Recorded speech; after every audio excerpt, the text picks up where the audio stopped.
Bismillahirrahmanirrahim. Assalamualaikum warahmatullahi wabarakatuh. Alhamdulillah.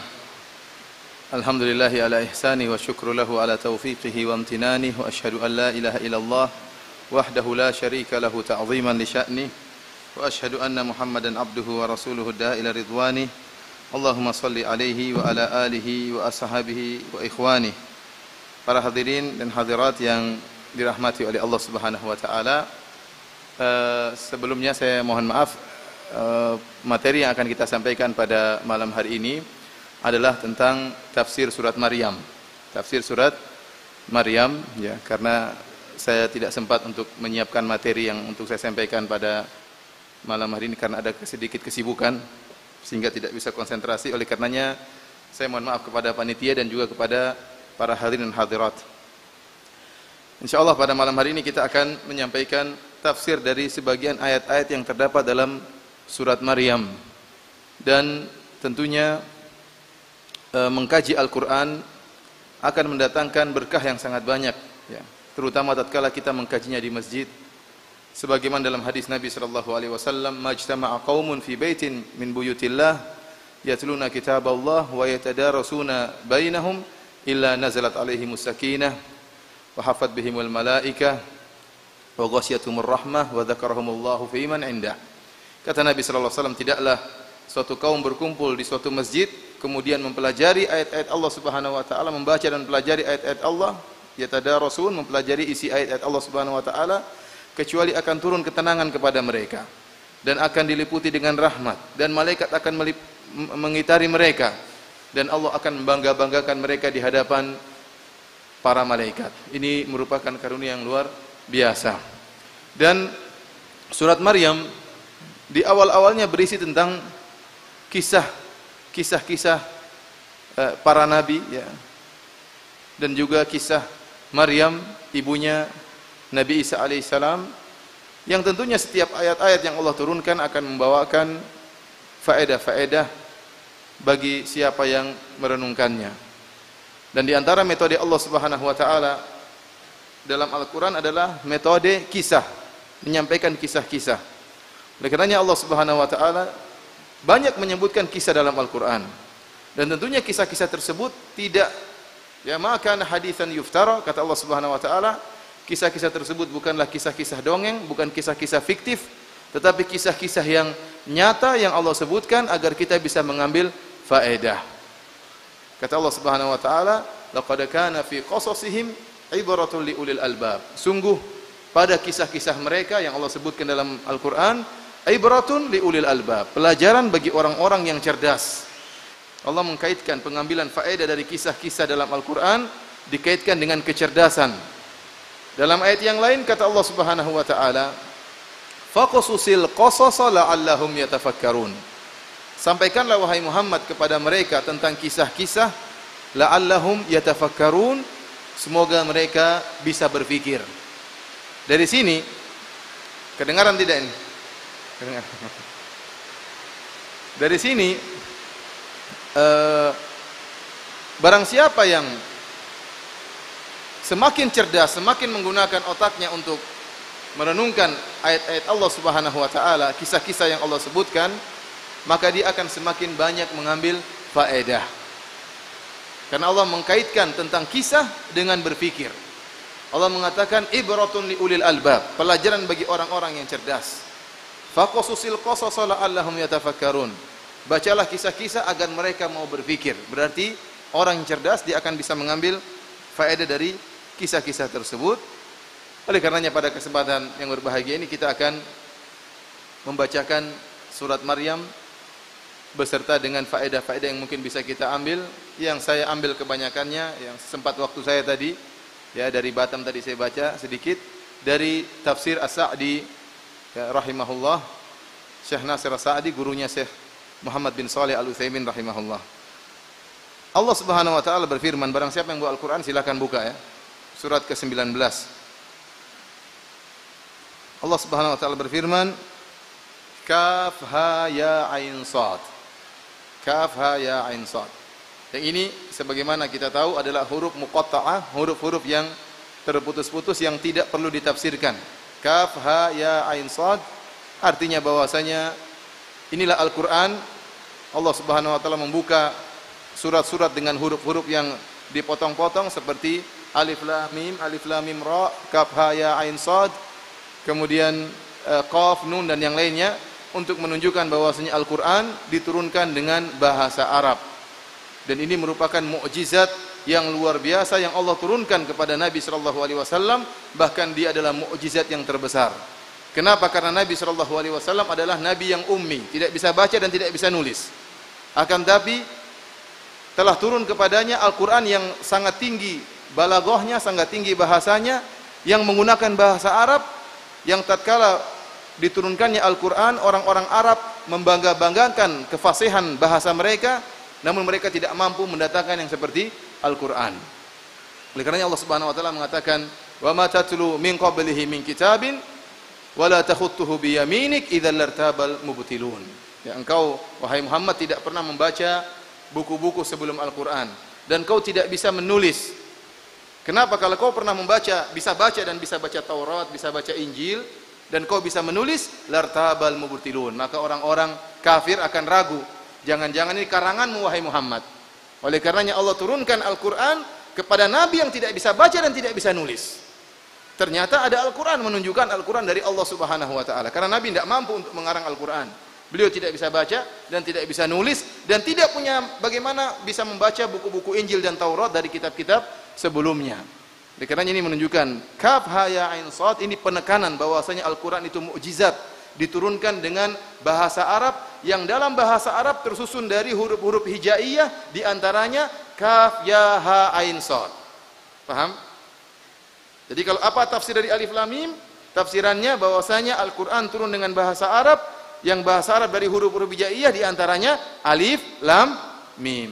Jangan datang-datang seorang penafsir mengatakan alif lam mim maksudnya alif itu ini, lam itu panjang, kemudian mim itu ada ekornya. Ini begini enggak ada faedahnya seperti ini. Berbicara tentang ayat-ayat Allah tanpa ilmu. Allah Subhanahu wa taala di awal dari surat Maryam. Surat Maryam ini adalah surat Makkiyah, diturunkan di Mekah. Oleh karenanya tatkala Ja'far bin Abi Thalib pergi ke negeri Habasyah karena begitu penindasan yang dilakukan oleh orang-orang kafir Quraisy di awal fase dakwah di fase Mekah, maka Nabi sallallahu alaihi wasallam memerintahkan sebagian sahabat untuk hijrah ke Habasyah. Di negeri Habasyah ada seorang raja yang adil, yaitu Raja Najasyi. Maka berangkatlah Ja'far bin Abi Thalib, saudaranya Ali bin Abi Thalib radhiyallahu taala anhu, bersama istrinya kemudian pergi, yaitu istrinya Asma binti Umais. Kemudian mereka pun pergi ke negeri Habasyah. Sampai di sana, rupanya ada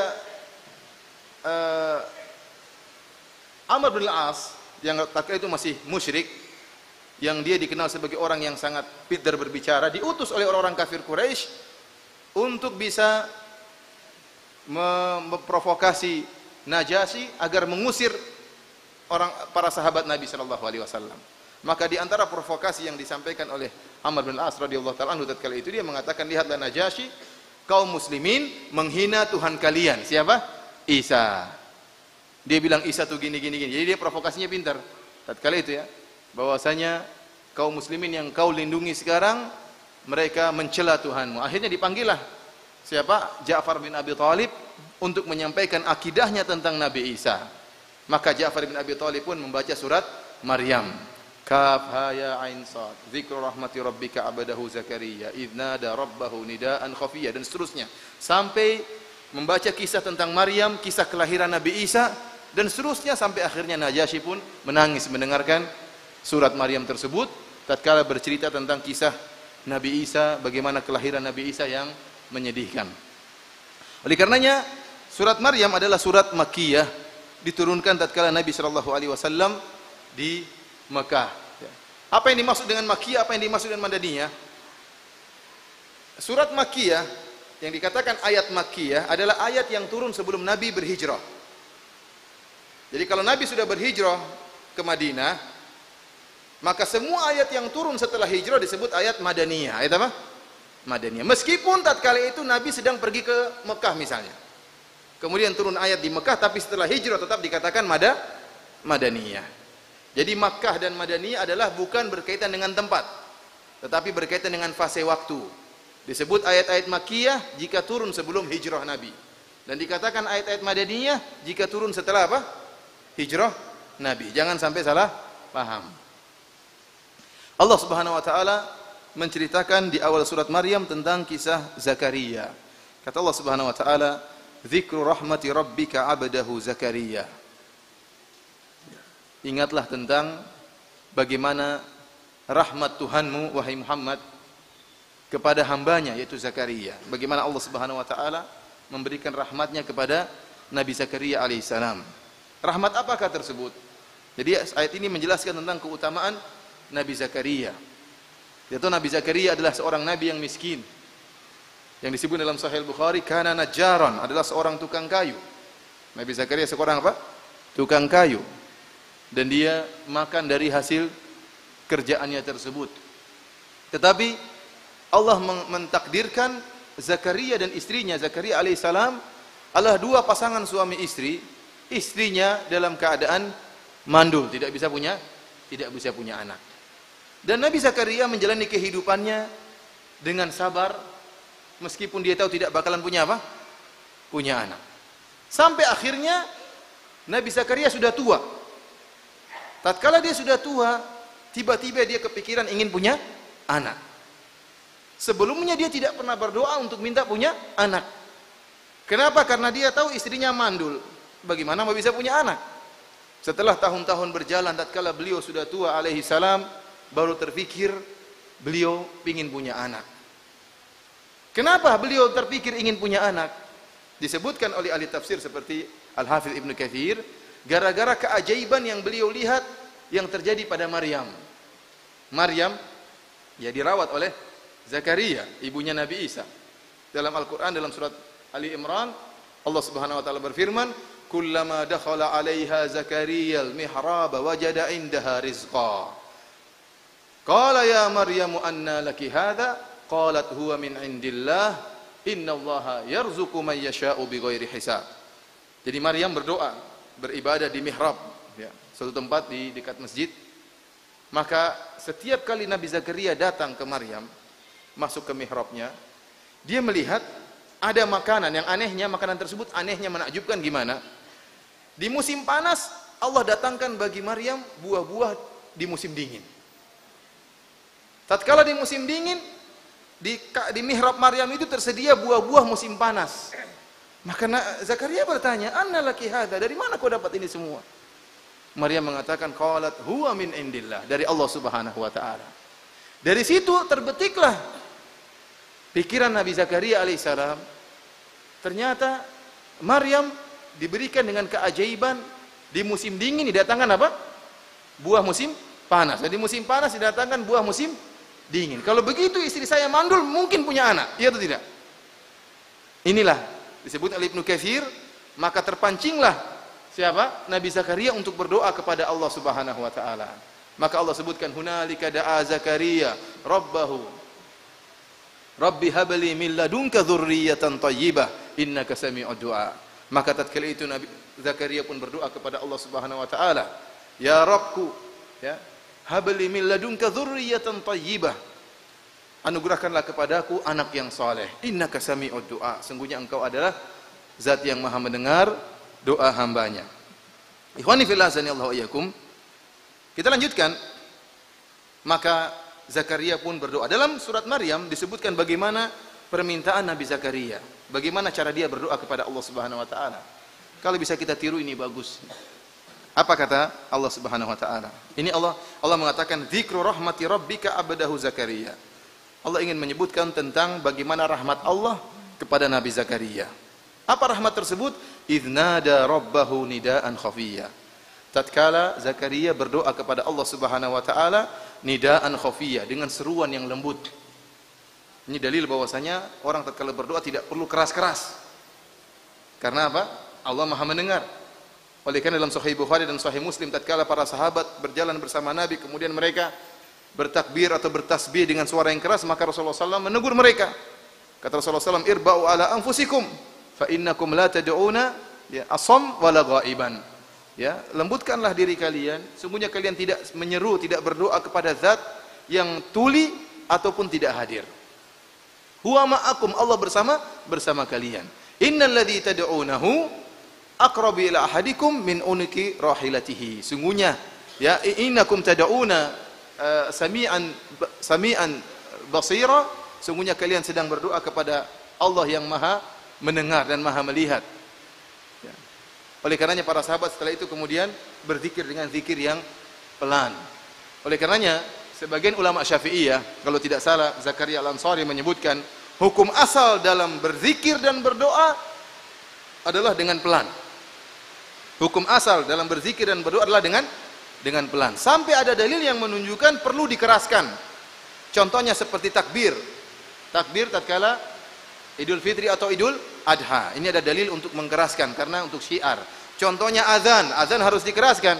Kalau pelan-pelan Allahu Akbar, enggak ada yang datang. Sama salat sama jin aja kan. Oleh karenanya selama tidak ada dalil yang menunjukkan untuk dikeraskan, maka hukum asal zikir adalah dengan pelan. Iznada rabbahu nidaan khafiyya. Ada kejadian yang sebenarnya ini saya mau ceritakan saja kejadian di Masjid Nabawi. Namanya para imam tidak maksum. Suatu saat kita sholat tarawih di Masjid Nabawi. Maka salah seorang dari imam di Masjid Nabawi, dan kita semua cinta kepada beliau hafizahullah, saking semangatnya beliau berdoa dengan doa yang keras dan lantang dan teriak-teriak. Orang-orang semangat semua, amin, amin. Apalagi sudah sebut, ya Allah tolonglah Palestina, tolong, semua teriak-teriak. Artinya saking semangatnya dia apa? Berdoa. Tentunya ini menyalahi adab dalam apa? Berdoa, tidak perlu teriak. Maka keesokan harinya datang imam yang lain, menegur. Dia menegur dalam doanya, dia menegur. Dia mengatakan intinya makna doanya, ya Allah, jadikanlah kami berdoa dengan doa yang tidak berlebih-lebihan, sebagaimana perkataanmu dalam Al-Quran tentang Nabi Zakaria, iznada rabbahu nidaan khafiyya. Tatkala dia berdoa kepada Rabbnya dengan suara yang pelan. Jadi dia menegur imam yang pertama tapi dengan cara, dan dia doanya pelan. Ini biasalah kadang-kadang seperti itu. Jadi ingin saya kembalikan bahwasanya hukum asal tidak perlu kita keras-keras. Kita sedang tidak teriak orang yang tuli. Kita sedang berdoa kepada Allah Subhanahu wa taala. Yang penting kita mendengar desihan tersebut. Yang penting ada yang kita ungkapkan dengan apa? Lisan kita. Tidak perlu keras-keras, Allah Maha mendengar. Inilah cara berdoanya Nabi Zakaria. Iznada rabbahu nidaan khafiyya. Oleh karenanya doa yang terbaik bukan dalam hati, tapi apa? Diungkapkan, dilafalkan, tapi tidak usah keras-keras. Lihat, Nabi Zakaria kemudian menyebutkan alasan-alasan dia kenapa dia minta agar dianugerahi seorang anak. Qala rabbi inni wahana al-'azmu minni washta'ala ar-ra'su shayba wa lam akum bidu'aika rabbi syaqiyya. Pertama kata Nabi Zakaria, rabbi inni wahana al-'azmu minni. Ya Allah, tulangku sudah rapuh, sudah apa? Lemah, saya sudah tua ya Allah. Dan ini kata para ulama, washta'ala ar-ra'su shayba, dan kepalaku sudah putih, sudah beruban, sudah kelihatan nyala-nyala apa? Ubanku. Dan ini menunjukkan Zakaria sudah sangat tua tatkala itu. Dalam keadaan luar dalam sudah nampak tua, rambutnya sudah putih, kemudian tulangnya sudah lemah.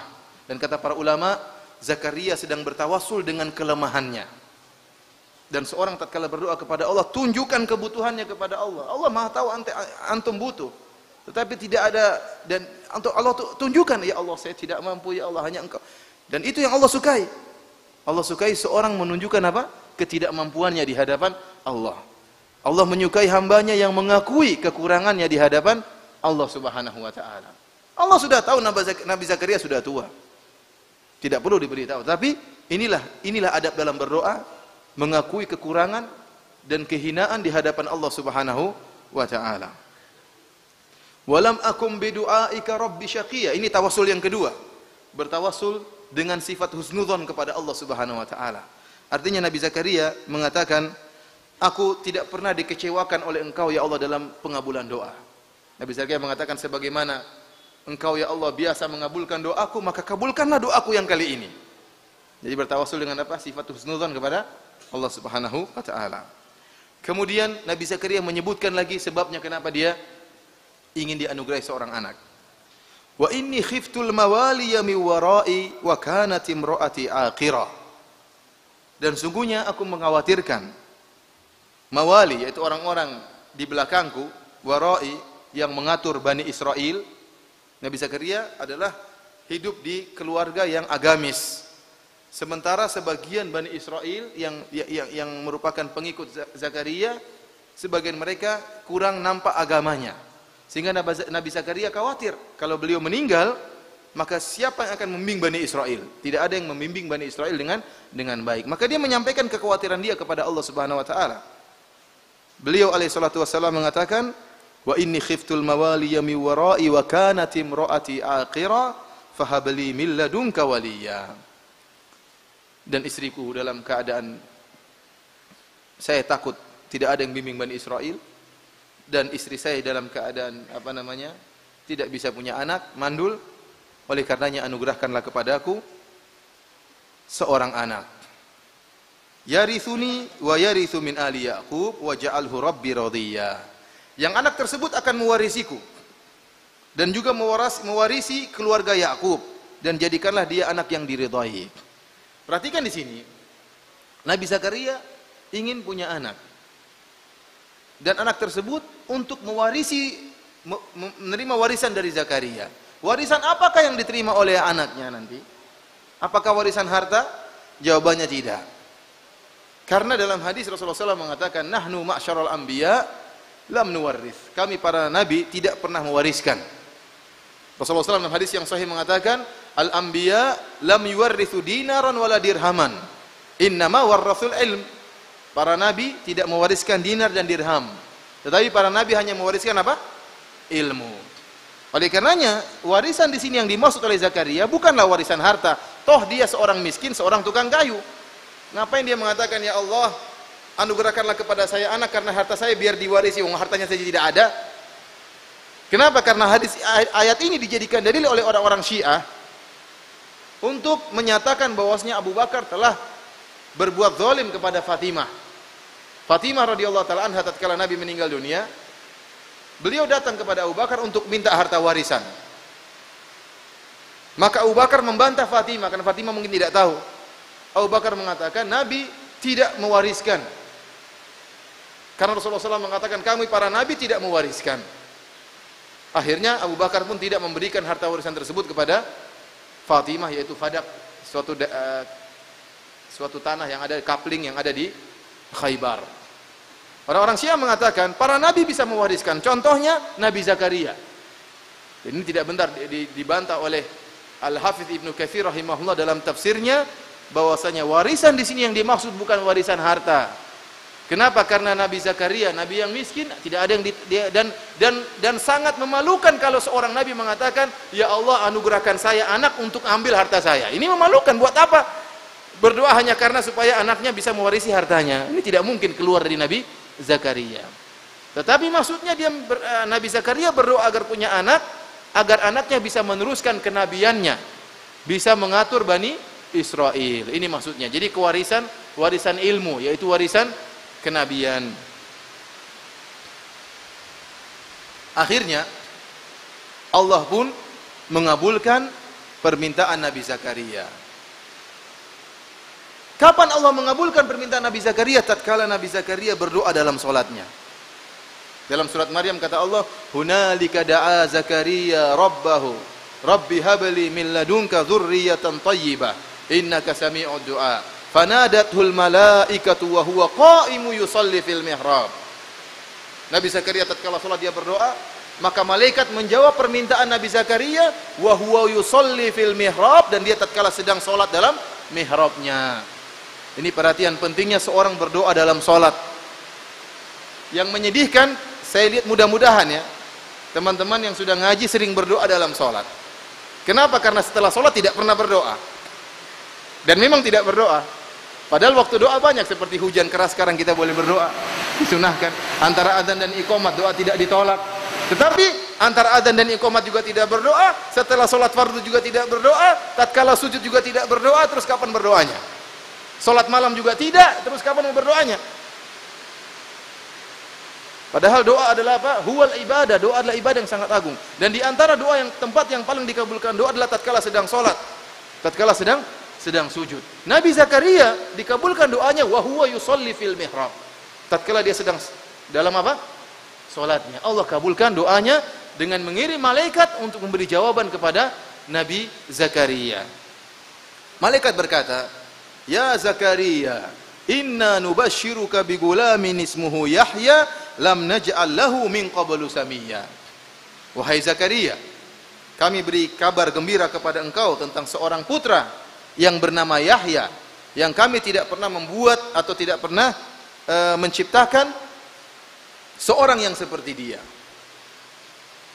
Jadi Yahya ini spesial. Kata Allah Subhanahu wa taala, "Lam naj'al lahu samiyya." Kami tidak pernah menciptakan yang seperti dia.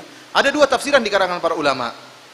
Ada yang mengatakan bahwasanya sebelumnya tidak pernah ada orang namanya Yahya. Yang pertama kali namanya Yahya adalah Nabi Yahya. Sebelumnya tidak ada orang namanya Yahya. Dan Allah yang menamakan langsung Nabi Yahya. Allah yang beri nama langsung kepada Nabi Yahya. Penafsiran yang kedua mengatakan tidak, maksudnya Nabi Yahya adalah Nabi yang sangat mulia, terkumpul kepadanya berbagai macam kebaikan yang tidak ada seperti Nabi Yahya sebelumnya. Allah alam bisawab, mana yang lebih kuat. Yang jelas Nabi Yahya adalah seorang Nabi yang sangat mulia, dan memang kata para ulama tidak ada nama Yahya sebelum adanya Nabi Yahya. Saya lupa tadi, tatkala di antara dalil bahwasanya yang dimaksud dengan warisan adalah warisan kenabian, Nabi Zakaria mengatakan, "Yarithuni wa yarithu min ali Yaqub." Kata Nabi Yahya, kata Nabi Zakaria, "Ya Allah, anugerahkanlah kepadaku seorang putra yang akan mewaris dariku, mengambil warisan dariku dan mengambil warisan dari keluarga Yaqub." Dan kita tahu Nabi Yaqub adalah jauh antara Nabi Yaqub dengan Nabi Zakaria. Nabi Yaqub adalah Israel. Yaqub adalah Israel. Dan saya sudah sering terangkan bahwasanya Nabi Ibrahim menikah dengan Siti Sarah, punya anak siapa? Ishak. Menikah dengan Siti Hajar, punya anak siapa? Ismail. Dan keturunan Nabi Ismail tidak ada yang menjadi nabi kecuali Nabi Muhammad sallallahu alaihi wasallam. Tidak ada keturunan nabi dari Ismail kecuali siapa? Muhammad sallallahu alaihi wasallam. Adapun seluruh nabi setelah itu semuanya keturunan Ishak kemudian Yakub. Yakub ini yang disebut dengan Israel. Seluruh anak-anak Yakub namanya Bani Israel. Nabi Yakub punya anak 12, di antaranya Nabi Yusuf. Masing-masing punya suku, 12 suku. Semuanya disebut dengan Bani Israel. Dan seluruh nabi setelah itu seluruhnya dari Bani Israel. Nabi Daud, Nabi Daniel, ya, Nabi Yusuf, semuanya dari keturunan siapa? Yakub. Demikian juga Nabi Zakaria, demikian juga Nabi Yahya. Oleh karena yang dimaksud dengan warisan bukan warisan harta. Kalau warisan harta terlalu jauh antara Yahya dengan apa? Dengan nenek moyangnya Yakub.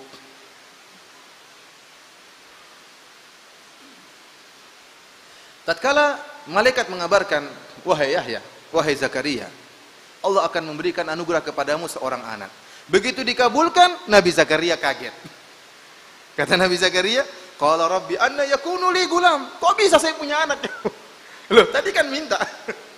Artinya subhanallah, terkadang orang tatkala minta dia tidak mikir bisa atau enggak, yang insyaallah bisa, Allah yakin Allah mampu. Lihat saja Maryam, musim dingin dikasih buah, musim panas diberdatangkan musim dingin.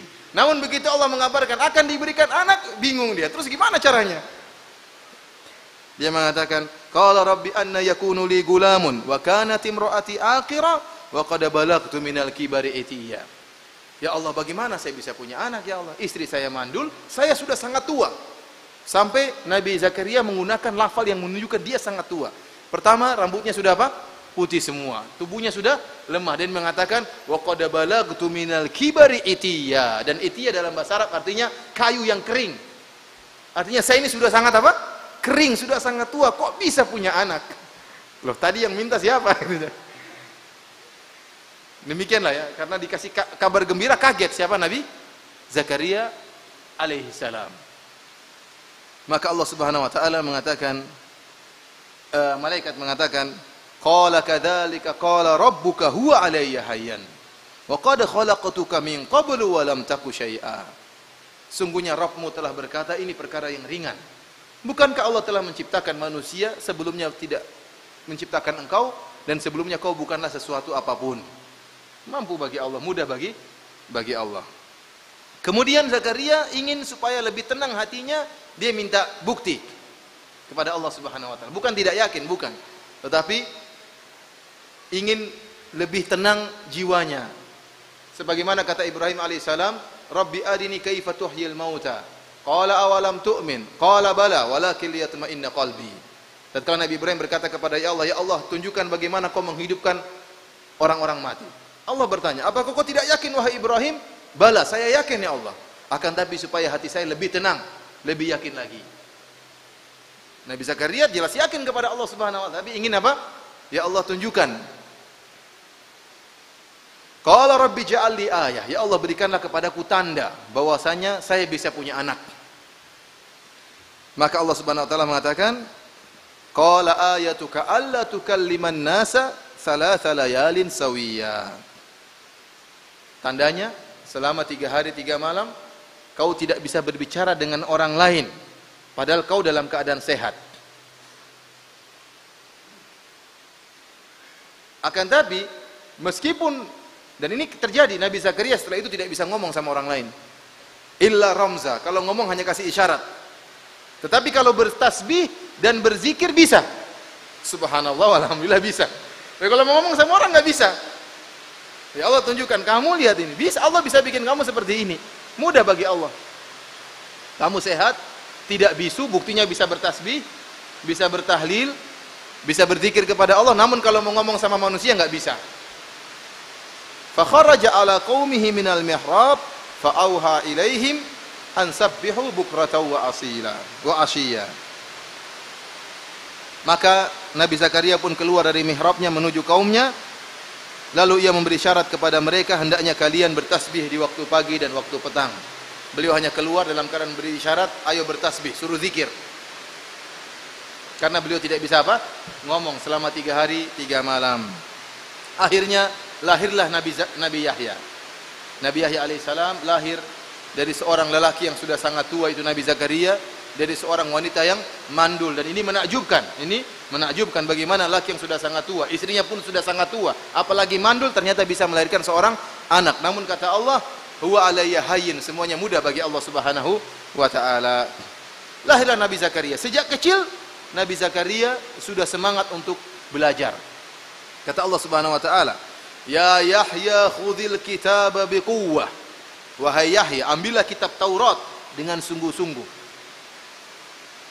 Wa atainahul hukma sabiyya, dan kami berikan kepada Nabi Yahya ilmu, kepadanya hikmah padahal dia masih kecil. Jadi Nabi Zakaria sejak kecil sudah apa? Sudah semangat. Bahkan disebut dalam riwayat disuruh main dia enggak mau. Nabi siapa tadi? Nabi Yahya.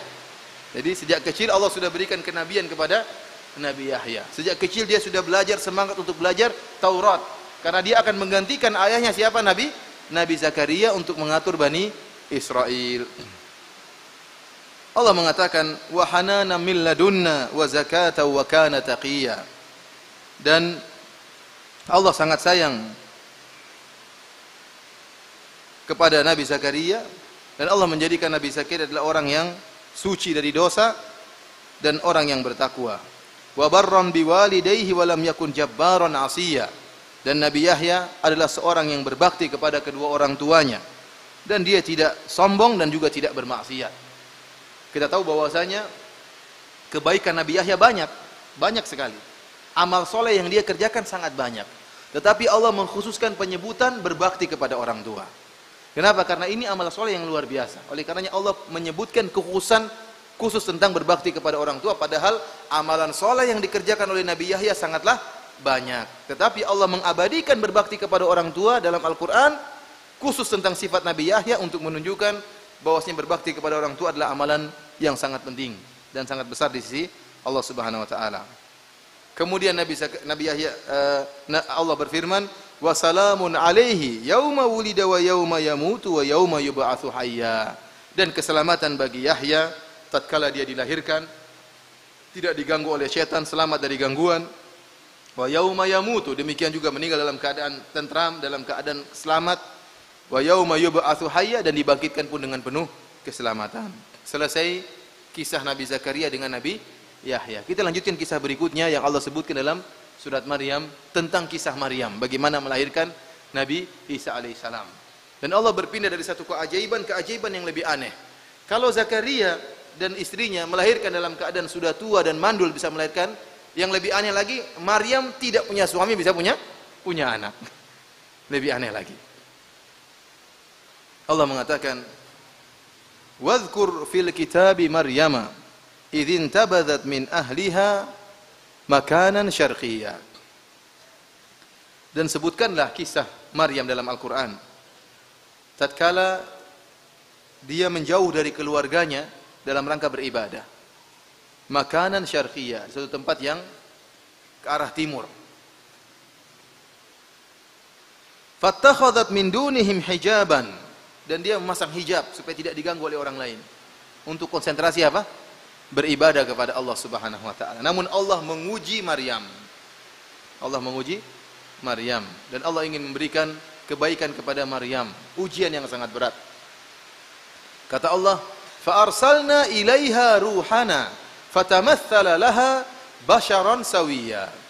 Kami pun mengutus rasul kami, ruh kami, yaitu malaikat Jibril. Fatamathala laha basharan sawiyya. Dan malaikat Jibril menjelma menjadi seorang manusia yang sempurna, seorang manusia yang lelaki yang tampan, yang gagah, yang penuh kesempurnaan. Datanglah malaikat Jibril dalam bentuk lelaki yang tampan, datang menuju Maryam. Sementara Maryam sendirian, tidak ada orang lain. Dia jauh dari mana? Di orang lain. Artinya wanita diuji dengan seorang lelaki yang sangat tampan. Jadi ini ujian yang berat. Ujian yang sangat berat, sebagaimana ujiannya Nabi Yusuf alaihissalam. Nabi Yusuf diuji dengan wanita yang cantik. Allah Subhanahu wa taala berfirman, "Fa arsalna ilaiha ruhana fatamathala laha basharan sawiyya." Maka kami pun mengutus kepada Maryam ruhana, yaitu rasul kami, yaitu malaikat Jibril, ya, datang fatamathala laha basharan sawiyya, dalam keadaan menjelma sebagai seorang lelaki yang sempurna, pemuda yang tampan, yang gagah, yang sempurna. Sehingga Maryam menyangka pemuda itu ingin mengganggu dia. Maryam sekarang sedang jauh dari orang, jauh dari pandangan manusia. Ya, dan ini ujian yang sangat berat. Kapan ujian dikatakan ujian yang berat? Jika mudah untuk dikerjakan, sarananya mudah dan tidak ada yang lihat. Itulah ujian. Itulah ujian. Kapan ujian dikatakan berat? Jika mudah untuk dikerjakan, maksiat tersebut mudah untuk dikerjakan dan tidak ada orang lain yang melihat maksiat tersebut. Dan inilah yang dihadapi oleh Maryam alaihissalam. Maryam alaihissalam tatkala datang malaikat Jibril dengan bentuk seorang laki yang sangat tampan. Kemudian Maryam menyangka lelaki tersebut ingin menggoda Maryam. Maka langsung otomatis dengan spontan Maryam mengatakan, "Qalat inni a'udzu birrahmani minka in kunta taqiyya." Maryam mengatakan, sungguhnya aku berlindung kepada Allah Subhanahu wa taala dari engkau jika engkau adalah seorang yang bertakwa. Di sini kata mufassirin, Maryam alaihissalam menggabungkan dua perkara. Yang pertama, beliau berlindung kepada Allah Subhanahu wa taala karena seorang tidak ada yang bisa, ya, tidak ada yang bisa menjamin dirinya. Tidak ada yang bisa menjamin dirinya bisa dalam posisi Maryam atau dalam posisi Nabi Yusuf. Siapa yang bisa menjamin keimanannya? Ya. Betapa banyak lelaki yang gagah perkasa bertekuk lutut di bawah kerling seorang wanita, keok depan seorang wanita. Betapa banyak orang tidak berani korupsi tapi depan wanita jatuh tersungkur. Oleh karenanya ini ujian yang berat. Oleh karenanya Maryam alaihissalam langsung berlindung kepada Allah Subhanahu wa taala. Tidak ada yang bisa menyelamatkan kita dari kemaksiatan kecuali Allah Subhanahu wa taala. Kemudian yang kedua, ini yang pertama, berlindung kepada. Yang kedua, Maryam mengingatkan Jibril. Disangka ini laki jahat. Maryam mengatakan, "In kunta taqiyya, hendaknya kau bertakwa. Ittaqillah, jangan dekat-dekat saya." Ya. Bukan dari mana, Mas? Kok lewat sini? Monggo mampir. Wah, ini bahaya mampir-mampir ini. Tapi ittaqillah, jangan dekati saya. Ittaqillah, bertakwalah kepada Allah. Ternyata malaikat Jibril alaihissalam. Maka malaikat Jibril mengatakan, Karena malaikat Jibril tidak mungkin menampakkan dengan bentuk yang aslinya. Bentuk yang sangat besar dengan 600 sayap yang kalau sayapnya dibuka akan menutup cakrawala. Nabi SAW saja yang hatinya, jantungnya sudah dicuci oleh Allah Subhanahu wa taala oleh malaikat. Tatkala malaikat melihat malaikat Jibril dalam bentuk aslinya, Nabi dalam keadaan takut. Ya. Apalagi kalau bertemu dengan Maryam, seorang wanita yang lemah seperti ini. Oleh karenanya kebanyakan malaikat tatkala bertemu dengan manusia menjelma dalam bentuk manusia, bukan dalam bentuk aslinya. Bukan dalam bentuk aslinya. Maka Jibril mengatakan, qala innama ana rasulu rabbiki li ahaba laki gulaman zakiyya. Sungguhnya aku ini adalah utusan dari Rabbmu untuk agar Allah menganugerahkan kepada engkau seorang anak yang suci, anak yang soleh, yang suci, yang bersih dari dosa-dosa, yang berakhlak yang mulia, anak yang suci. Maka mendengar pertanyaan tersebut, Maryam pun heran. Maryam mengatakan, qalat anna yakunu li gulamun walam yamsasni basyarun walam aku baghiya. Bagaimana saya bisa punya seorang anak sementara saya tidak pernah disentuh oleh seorang lelaki pun dan saya bukan wanita pezina? Bagaimana saya bisa punya anak? Maka malaikat Jibril menjawab dengan mudahnya, qala kadzaliki qala rabbuki huwa alayya hayyan. Demikianlah perkataan Rabbmu bahwasanya itu mudah bagiku. Walinaj'alahu ayatan linnasi wa rahmatan minna, dan kami akan jadikan anakmu nanti sebagai tanda-tanda kebesaran kami kepada manusia dan sebagai rahmat dari kami. Jadi Nabi Isa diutus oleh Allah Subhanahu wa taala sebagai rahmat bagi manusia. Wa kana amran maqdiya, dan ini sudah ditentukan pasti terjadi. Jadi tidak bisa lagi Maryam mengatakan jangan kasih ujian yang lain, jangan yang ini, karena ujian ini berat. Dia bakalan punya anak dan jadi bahan cercaan oleh orang-orang. Kok kamu anak zina dan macam-macamnya. Dan ini yang dinyatakan oleh orang-orang Yahudi. Mereka mengatakan Isa adalah anak zina. Sehingga mereka ingin membunuh Nabi Isa, dan mereka membanggakan, mereka menyangka telah menyalib Nabi Isa. Karena mereka menganggap Isa adalah anak zina. Ibunya tidak punya suami, kok bisa punya anak.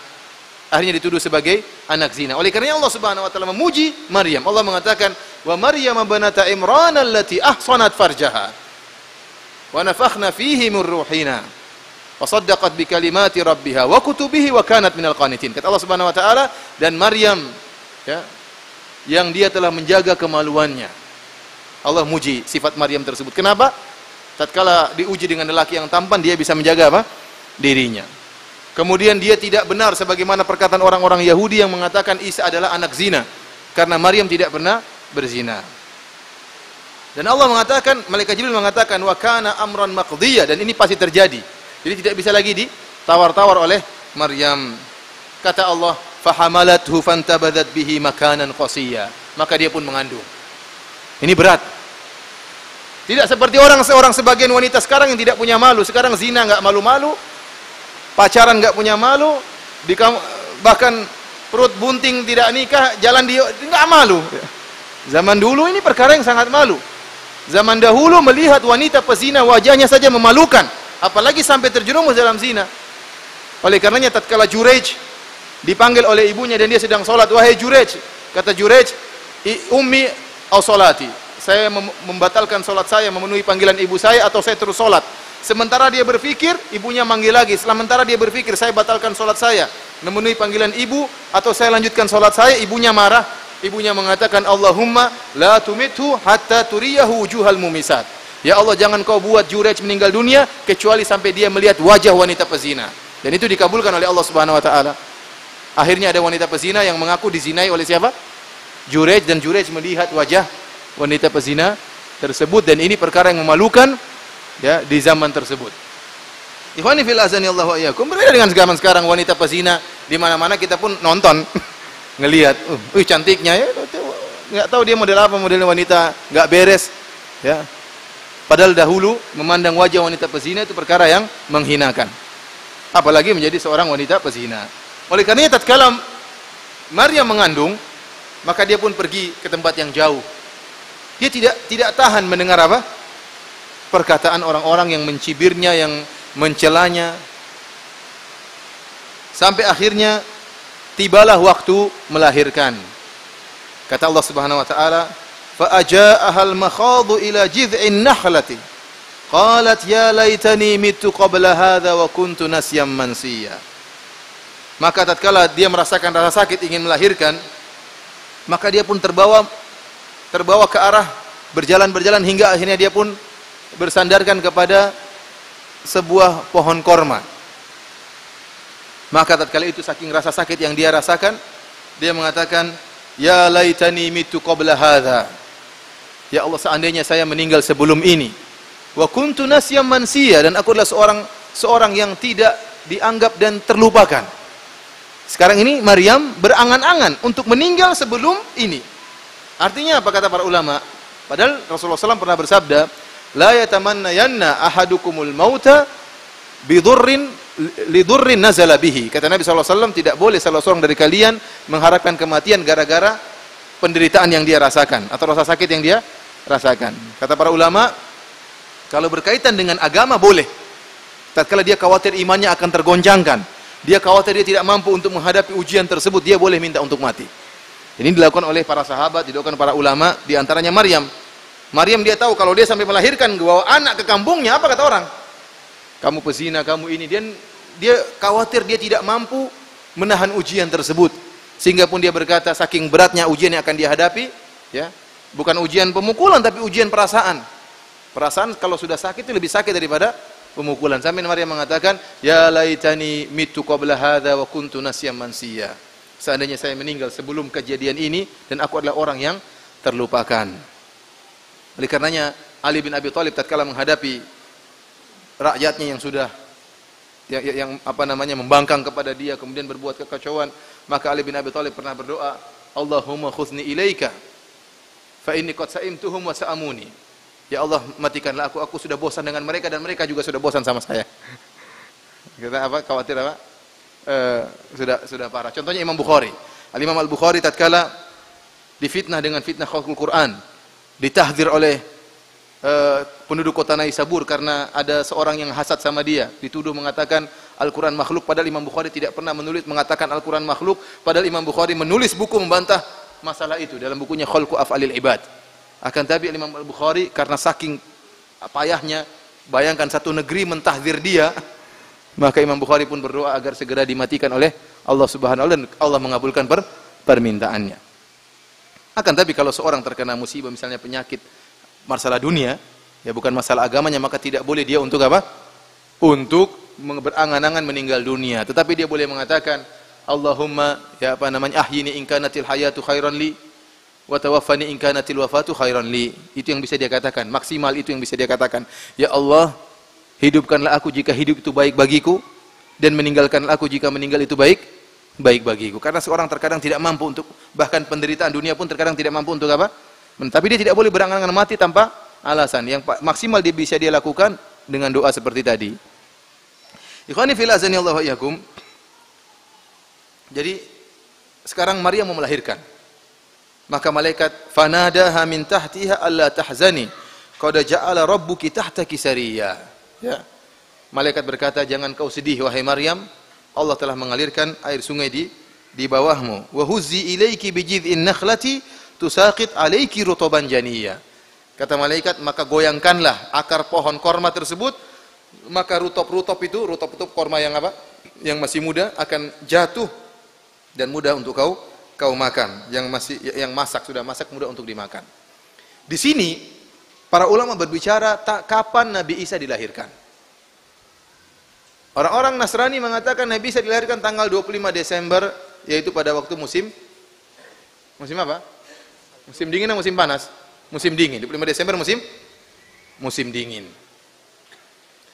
Dan itu dibantah oleh banyak orang Nasrani. Mereka membantah, mereka mengatakan Yesus tidak pernah dilahirkan di musim dingin, apalagi disebutkan dalam Injil tatkala Yesus dilahirkan domba-domba sedang dikeluarkan dari kandangnya, dan itu musim panas di malam hari. Ya, kalau malam hari musim dingin domba-domba pasti masuk kandang. Tapi kalau malam hari kemudian domba-dombanya dikeluarkan dari kandang berarti musim panas, dan tidak ada sejarahnya 25 Desember itu musim panas. Musim dingin. Tidak ada sejarahnya 25 Desember musim panas. Berarti lahirnya tidak mungkin 25 Desember ya. Dan banyak pembahasan tentang masalah ini. Adapun menurut Al-Qur'an ada khilaf di antara para ulama tentang masalah ini. kaitan kelahiran Nabi Isa dikaitkan dengan masalah korma. Korma yang mengeluarkan rutab. Rutab itu tidak akan keluar kecuali musim panas. Korma itu tidak akan apa? Keluar kecuali musim panas. Kalau antum di musim dingin ke Madinah dapat korma rutab, berarti itu dari kulkas. Ya, karena tidak akan keluar kecuali apa musim? Karena korma kalau masukin kulkas sampai 2 tahun tidak apa-apa, nggak jadi masalah. Ya. Tapi dia tidak akan keluar rutab itu kecuali musim panas. Oleh karenanya mereka mengatakan, sebagian ulama mengatakan ini menunjukkan bahwasanya Al-Qur'an mengatakan Nabi Isa lahir di musim panas. Ini pendapat sebagian ahli tafsir. Sebagian ahli tafsir mengatakan tidak. Nabi Isa lahir itu pada musim dingin. Adapun korma yang mengeluarkan buah itu mukjizat dari Allah Subhanahu wa taala. Sebagaimana Maryam tadi kita sebutkan. Maryam apa? Di musim dingin dapat buah musim panas. Dari musim panas dapat buah musim dingin. Demikian juga yang terjadi pada saat ini. Intinya kita tidak tahu Nabi Isa kapan lahirnya. Musim dingin atau musim panas, ada khilaf di antara para ahli tafsir bahkan dari kalangan umat Islam. Apakah musim dingin atau musim panas? Wallahu alam bisawab. Kemudian dari kisah ini kita ambil faedah bahwasanya meskipun Allah Subhanahu wa taala mampu untuk menjatuhkan korma langsung dan masukkan ke mulut siapa Maryam, tapi Allah menyuruh Maryam untuk berusaha. Makanya Allah mengatakan, "Wa huzzi ilaiki bijidhin nakhli." Goyangkanlah akar pohon korma. Maka korma itu akan jatuh. Antum mampu enggak goyang korma gini kemudian korma jatuh? Enggak mungkin, apalagi akarnya mau digoyang, apalagi dalam keadaan sakit mau melahirkan. Ya goyang enggak ada digoyang, paling goyang gini-gini aja ya enggak bergoyang juga. Tetapi harus ada usaha. Makanya Allah memerintahkan Maryam untuk berusaha meskipun ada usaha, meskipun sangat sedikit. Maka dia pun menggoyangkan, turunlah. Yang nurunkan bukan Maryam, Allah Subhanahu wa taala. Allah Subhanahu wa taala. Maka namanya orang bertawakal harus ada usaha. Berhasilan kita serahkan kepada Allah Subhanahu wa taala. Allah ingin melihat bagaimana usaha kita. Ya, kalau ingin belajar, kalau ingin pintar harus belajar. Ya. Kalau ingin punya anak ya harus nikah.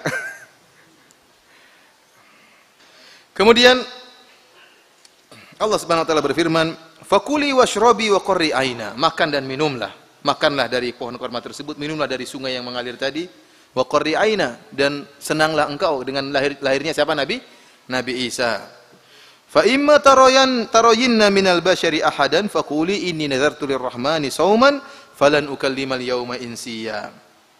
Jika engkau melihat seorang manusia, maka katakanlah kepada dia, sungguhnya aku telah bernazar berpuasa kepada Allah Subhanahu wa taala, yaitu bukan berpuasa tidak makan, tapi tidak mau ngomong. Aku tidak akan berbicara kepada seorang pun. Dan ini dilaksanakan oleh Maryam alaihissalam. Salam. Dan kata para ulama, ya ini untuk menenangkan hati Maryam. Karena tidak mungkin dia ngomong sama orang yang tidak bisa ngerti. Sekarang dia bawa anak. Setiap orang tanya, "Kamu kok punya anak?" "Oh, ini karena gini." Enggak mungkin orang mau paham. Dari mana punya anak? Kalau dia bilang tidak bisa, pasti orang mengatakan kamu berzina. Suaminya mana? Enggak ada. Ya berarti kamu zina. Mau dijelaskan zina gini enggak mungkin. Oleh karenanya, ikhwan, kalau antum berhadapan dengan satu masalah, nanti kalau antum jelaskan tambah bikin bingung orang, atau antum juga bingung enggak bisa jelaskan, udah diam aja, enggak usah ngomong. Diam aja, enggak usah ngomong. Tidak semua pertanyaan harus dijawab, ya. Tidak semua pertanyaan harus dijawab, tidak semua orang harus dikabarkan. Lihatlah bagian Maryam, kalau dia kabarkan akan bingung, banyak orang tanya-tanya macam-macam. Ya udah, yang penting dia diam, tidak usah ngomong. Toh mereka tidak akan bisa ngerti apa yang dirasakan oleh Maryam alaihissalam. Tidak semua orang mampu untuk mentakbirkan perasaannya. Tidak semua orang mampu untuk menjelaskan apa isi hatinya. Kalau tidak mampu sudah diam, mending diam daripada ngomong kemudian tidak ada faedahnya. Kata Allah Subhanahu wa taala, "Fa'atat bihi qaumaha tahmiluh." Dan benar, maka datanglah Maryam membawa Nabi Isa, digendong. Qalu ya Maryamu laqad ji'ti syai'an fariya. Wahai Maryam, sungguh engkau telah melakukan kemungkaran yang besar, yaitu berzina. Kau punya anak dari hasil zina.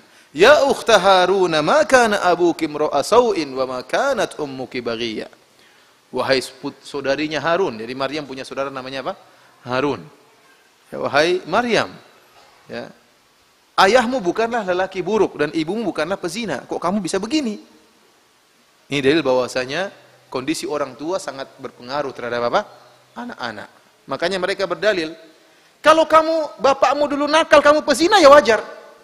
Kalau ibumu pezina, sekarang kamu pezina, wajar. Sekarang aneh, bapakmu orang baik, ibumu bukan pezina, kok kamu apa?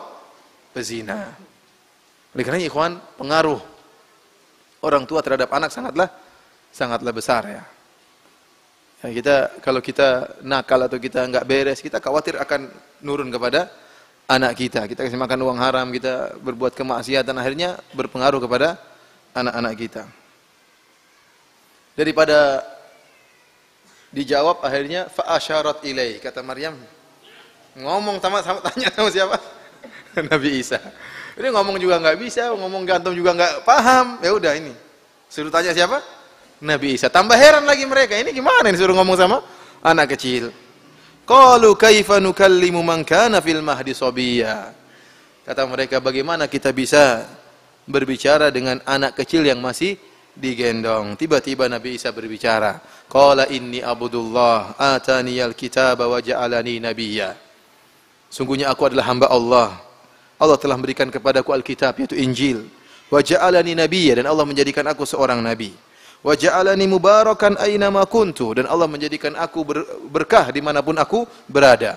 Wa awsani bis salati waz zakati ma dumtu hayya, dan Allah mewasiatkan kepadaku untuk senantiasa salat dan membayar zakat selama aku masih hidup. Wa barran biwalidati wa lam yaj'alni jabbaran syaqiyya, dan Allah mewasiatkan kepadaku untuk berbakti kepada ibuku. Kepada ibuku siapa? Maryam, dan tidak menjadikan aku sebagai orang yang sombong dan celaka. Wassalamu alayya yauma wulidtu wa yauma amutu wa yauma ub'atsu hayya. Dan keselamatan bagiku tatkala aku dilahirkan, tatkala aku meninggal, dan tatkala aku dibangkitkan. Inilah Nabi Isa alaihissalam yang di antara mukjizatnya yang luar biasa, yaitu sejak kecil digendong sudah bisa berbicara, sebagai bukti bahwasanya beliau adalah utusan Allah Subhanahu wa taala. Di antara tafsiran para ulama, tatkala Nabi Isa mengatakan wa ja'alani mubarakan, aku dijadikan berkah. Nabi Isa adalah muallimul khair, senantiasa mengajarkan kebaikan dimanapun dia berada.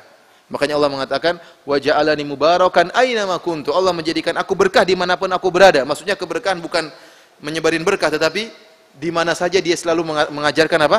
Kebaikan. Bahkan dalam Injil sekarang pun disebutkan al-muallim, disebutkan Isa kalau dipanggil oleh murid-muridnya dengan apa? Al-muallim, guru, ya.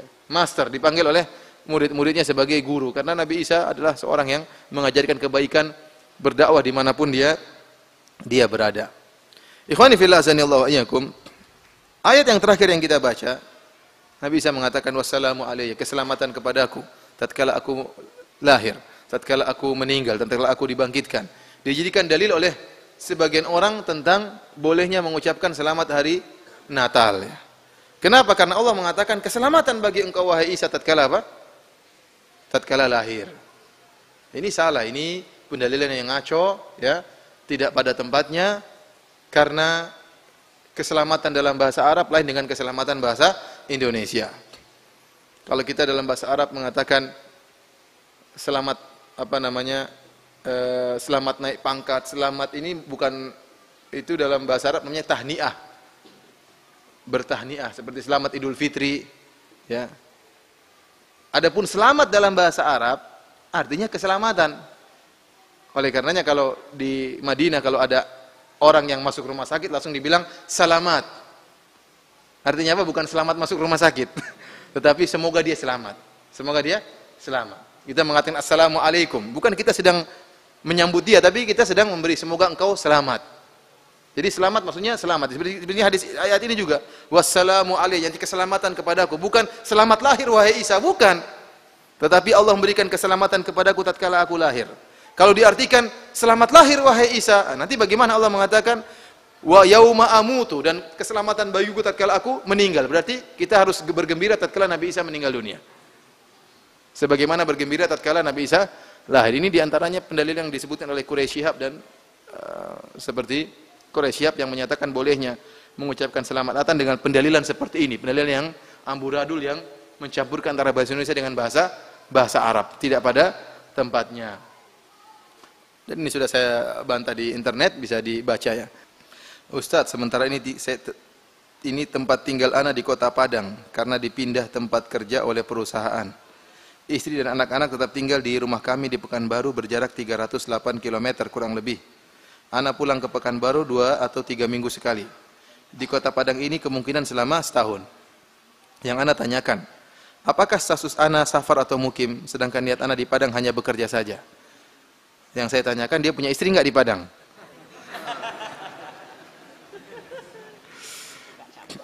Bagaimana, katanya buka cabang. Bagaimana sholat sunnah rawatib dan sholat sunnah yang lain, apakah tetap dikerjakan atau hanya qobliyah subuh saja yang dikerjakan? Mohon penjelasannya. Allah alam bisawab, ini masalah khilaf. Akan tapi saya lebih condong bahwasanya ini bukan safar lagi. Karena sudah menetap dan tinggal, apalagi setahun. Ya, dia cuma pulang sekitar apa? Setiap 2 minggu sekali. Seakan-akan dia sudah meninggal, sudah tinggal di tempat tersebut. Beda kalau 4 hari, kalau seminggu itu mungkin masih kita katakan apa? Musafir. Tapi kalau sudah pasti menetap selama setahun, ini repot. Ya, memang saya bilang ada pendapat ulama, ini masalah khilaf yang panjang lebar. Seperti pendapat Zahiriyah, pendapat dan ulama-ulama besar yang menyatakan itu dianggap sebagai safar, seperti Ibnu Taimiyah, Zahiriyah dan Syekh Nasir Sa'di, Abdurrahman bin Nasir Sa'di, kemudian Syekh Utsaimin. Tetapi jumhur ulama 4 mazhab mengatakan orang yang bersafar di suatu tempat dan dia merasa akan tinggal lebih dari 4 hari di tempat tersebut, maka sejak awal datang sudah harus tidak dikosor. Sudah harus disempurnakan. Tetapi kalau dia datang tempat tersebut dan dia tahu dia akan kurang dari 4 hari, kurang dari 20 kali sholat, maka dia boleh kosor. Kalau dia tidak tahu kapan dia pulang, maka dia boleh kosor terus. Tapi tidak boleh pura-pura tidak tahu. Nabi SAW tatkala dalam beberapa kondisi, tatkala perang Tabuk, tatkala di Fatu Makkah, beliau tinggal sampai lebih dari 10 hari. Ada 19 hari, ada berapa hari, dan beliau senantiasa mengkosor. Kata para jumhur ulama, mereka mengatakan karena Nabi tidak tahu kapan selesai urusannya dan tidak tahu kapan mau pulangnya. Oleh karenanya boleh orang yang kondisinya seperti, contohnya dia dari Pekanbaru ke Padang cari istri, lihat nggak cocok, lihat lagi nggak cocok, sudah sebulan cari nggak dapat terus. Ini boleh kosor terus karena dia bilang kapan saya dapat istri saya pulang. Nah, nggak dapat ya, karena dia terlalu banyak pasang syarat. Terlalu banyak syaratnya, harus ini, dia sendiri jelek, akhirnya nggak laku. Ini contohnya. Atau seperti seorang datang berdagang, dia datang ke sini ingin berdagang, cari barang yang dia cari nggak dapat. Meskipun 2 bulan dia cari, dia tahu kapan dia pulang, yang penting saya dapat barang, saya pulang. Maka dia boleh terus kosor, karena dia tidak tahu kapan dia pulang. Tetapi kalau dia sudah tahu bakalan lebih dari 4 hari, maka sejak awal datang tidak boleh kosor, berarti dia langsung statusnya sebagai mukim. Bukan tunggu 4 hari dulu, ini salah paham dari sebagian orang. Dia bilang kalau 4 hari pertama tidak apa-apa dikosor, kalau sudah berikutnya baru tidak dikosor. Ini keliru, salah seperti ini cara memandangnya. Kapan dia tahu lebih dari 4 hari, sejak awal sudah harus dikosor. Tapi ini masalah khilafiyah, dan apa yang saya sampaikan tadi ini pendapat jumhur ulama 4 mazhab, dan itu lebih hati-hati. Tapi kalau seandainya dia memilih pendapat boleh kosor, ya maka kalau boleh kosor ya tidak perlu dijamak, tidak perlu sholat sunnah rawatib, kecuali 2 rakaat sebelum subuh. Kalau sholat sudah dikosorkan maka tidak ada rawatibnya. Ya, sholatnya 4 saja sudah jadi 2, ngapain tambah lagi depan belakang? Yang 4 saja sudah dikosor jadi berapa? 2. Tapi sholat sunnah yang lain silakan. Seperti sholat duha, Rasulullah SAW tatkala safar juga sholat duha, sholat malam juga boleh ya. Yang lainnya diperbolehkan.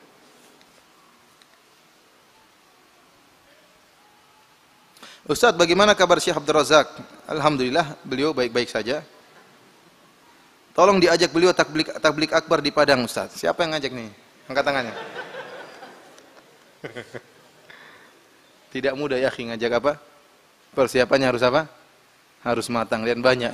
Cuma saya tidak bisa ungkapkan, mending saya nggak usah ngomong sama antum.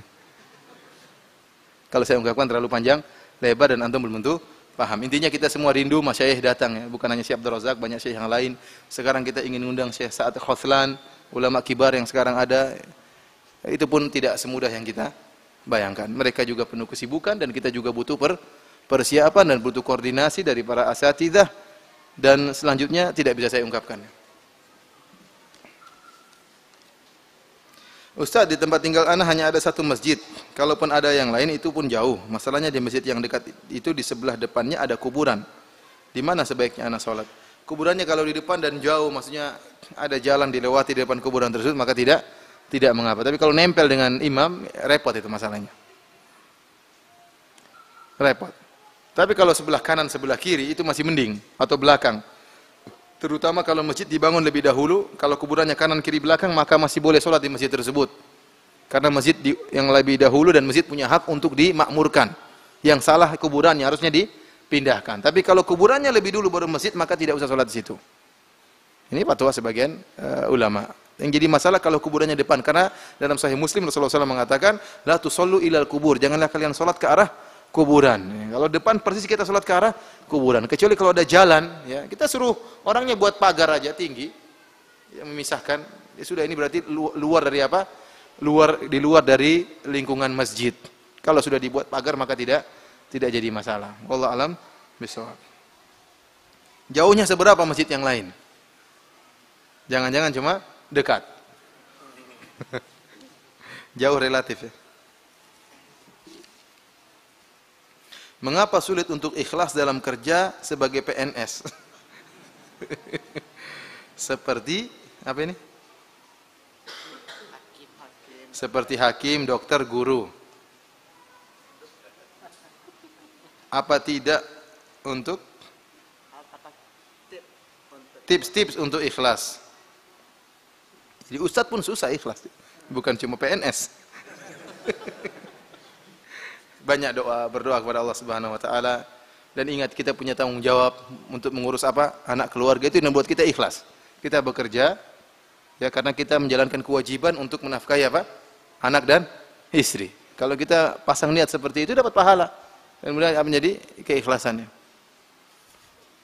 Ustaz, apakah boleh mengucapkan selamat hari Natal? Tidak boleh, ini ijma ulama, ya, tidak boleh. Ini ijma ulama, 4 mazhab semuanya mengatakan hukumnya haram, dan Ibnu Qayyim mengatakan ijma tidak boleh mengucapkan selamat Natal. Karena tatkala kita mengucapkan selamat Natal, ya, kita membuat mereka semakin bangga dengan agama mereka, dan kita berarti membenarkan perkataan mereka. Kita mengucapkan selamat Natal bukan berarti selamat kelahiran Nabi Isa, tapi selamat kelahiran Tuhan Isa. Itu yang mereka yakini, Nabi Isa sebagai nabi atau sebagai Tuhan. Sebagai kita mengucapkan selamat atas apa yang mereka rayakan, bukan selamat atas keyakinan kita. Oleh karenanya, sebagian seperti Quraisy mengatakan, selama keyakinan kita beda nggak jadi masalah. Karena Allah mengatakan, Assalamu alayya yauma wulidtu wa yauma amutu wa yauma ub'atsu hayya, dzalika Isa bin Maryam. Ya, ini Abdullah, aku adalah seorang hamba Allah. Ini tidak benar pendalilan seperti ini. Yang dalam ayat tersebut Nabi Isa mengatakan, aku adalah hamba Allah. Kalau mau mengucapkan selamat meskipun beda, kita begini, selamat hari Natal, hari kelahiran Isa sebagai hamba Allah dan Rasulnya, bukan sebagai Tuhan. Dia terima atau tidak? Nggak mau. Tapi kalau selamat hari Natal semuanya dalam hati, ya apa bedanya? Dia pahamnya antum memberi, yang dia paham antum memberi ucapan selamat atas apa yang dia kerjakan. Kita toleransi, ada aturan toleransi. Silakan dia melakukan agamanya, tapi tidak semua toleransi dengan mengorbankan masuk dalam bidang-bidang akidah. Ya, kita silakan dia laksanakan acara Natal, silakan dia beribadah di gereja, tapi tidak mesti kita ke gereja selamat Natal. Ngapain? Akhirnya apa? Bagaimana kita mendakwahi? Kita bilang agamamu kesyirikan, terus kita bilang selamat Natal. Bagaimana kita bisa mendakwahi dia? Saya bingung bagaimana cara mendakwahi orang-orang ini. Kita mendakwahi, kita mengatakan agamamu kesyirikan, ya. Sementara kita mengatakan selamat bertuhan Yesus.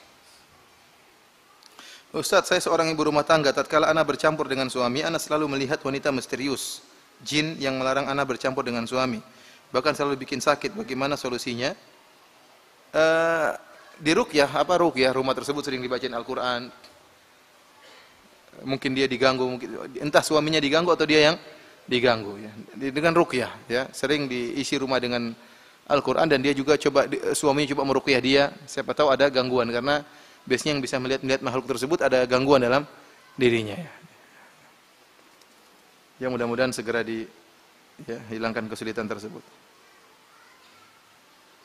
Ustaz, tolong jelaskan secara singkat tentang Syiah. Syiah adalah sesat.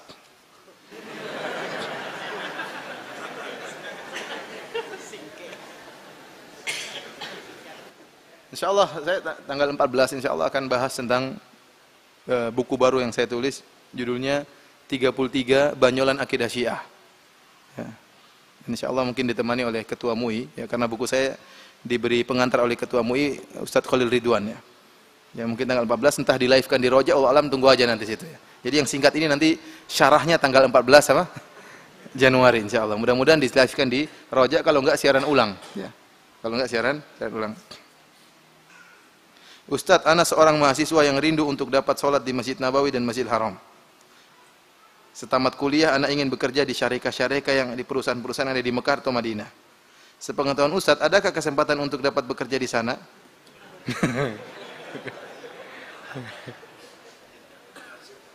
Saya belum buka biro kerja. Ada, tapi saya nggak tahu jalurnya ya. Ada. Dulu perkaranya lebih mudah tatkala visa bebas ada. Sekarang visa ditutup dan susah. Jadi tidak mudah mendapatkan apa? Visa. Jadi kerja juga ya harus ada kenalan-kenalan, dan saya tidak punya kenalan. Kenalan saya bukan pemilik-pemilik perusahaan, ya. Demikianlah ikhwan fillah asanallahu wa yakum. Insyaallah kita lanjutkan pengajian kita esok hari ya. Mohon maaf atas segala kekurangan. Semoga Allah Subhanahu wa taala mengampuni dosa-dosa kita dan masukkan kita ke dalam surganya ya. Wabillahi taufik. Assalamualaikum warahmatullahi wabarakatuh. Subhanallahi wa bihamdihi.